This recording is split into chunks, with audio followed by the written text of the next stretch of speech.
Welcome everybody to a look at the final Warner Brothers Archive Collection release of the year. It is 1948's The Three Musketeers. So this is directed by George Sidney, who I've not seen anything else from before, and it's an adventure drama romance film, clocking in at 125 minutes long. And it had a budget in 1948 of $4.47 million, so easily one of the most expensive films from that time.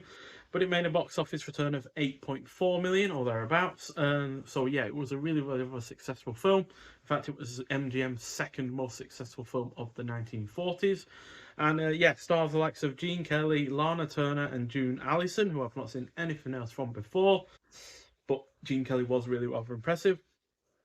Also stars Van Heflin, who I've seen in 5 other films, with the most impressive being Possessed, as well as Angela Lansbury, who I've seen in 7 other films, and she was really impressive in Gaslight, as well as Gig Young, who was in the likes of The Desperate Hours, The Hindenburg, and City That Never Sleeps. And finally, the amazing Vincent Price, who I've seen in 52 other films. Not going to go for all of those because we'll be here all day, but similar, similar year, similar period efforts, all the likes of Shock, The Web, Laura, and Dragonwyck, which also came out all in the 40s. So D'Artagnan comes to Paris with heady ambition and duels his way into the ranks of King Louis the Eighth's Musketeers, which then leads him and his compatriots into a mission to protect France.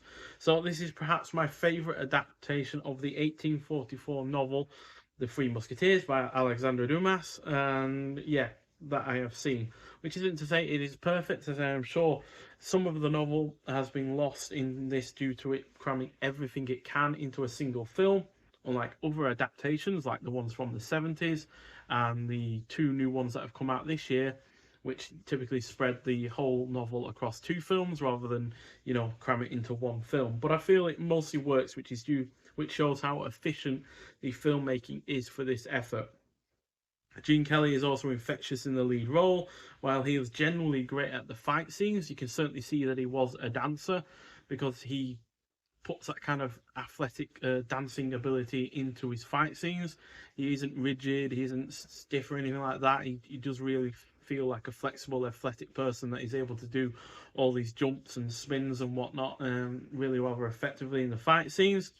The rest of the cast is excellent, with Vincent Price rocking up looking like he would in subsequent decades, with his really cool facial hair and costumes and whatnot. He does look more like he would in the 50s, 60s, and 70s than he did in the few years prior. While he's as devious as ever in the villainous role, it is also well shot. The production is brilliant. The score is suitably rousing. It is overall engrossing, and the action scenes are far more upbeat, with plenty of fun stunts than expected for a now 75-year-old film. And obviously, Gene Kelly does play into that whole reason why the scenes feel as upbeat as they are.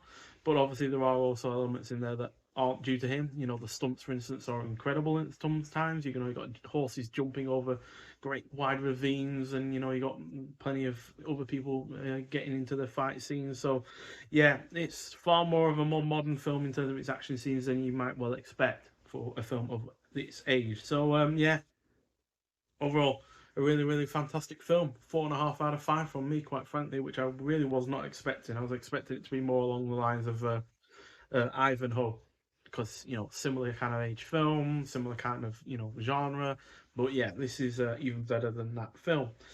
As per usual, the disc isn't printed, unfortunately, and yeah, no physical extras at all. But you have a few extras on the disc. So you got vintage Fitzpatrick travel talks, a short looking at London from the time. You got a classic cartoon, What Price Freedom. Then you got an audio only bonus, which is a radio promo of the film, and then a theatrical trailer as well. So a fair few extras there. I am surprised the Tom and Jerry, the Two Musketeers short animation wasn't actually on this, and it was on Ivanhoe instead. Would have thought it would have been more relevant to this film, but still, fantastic cast, great production, really rather fun action scenes, and an overall engrossing plot make this a really wonderful effort to watch. So yeah, highly recommend it. So if you have seen this film before, I'd like to hear your thoughts on it. But nonetheless, thank you for watching, and I'll see you in the next one. Bye.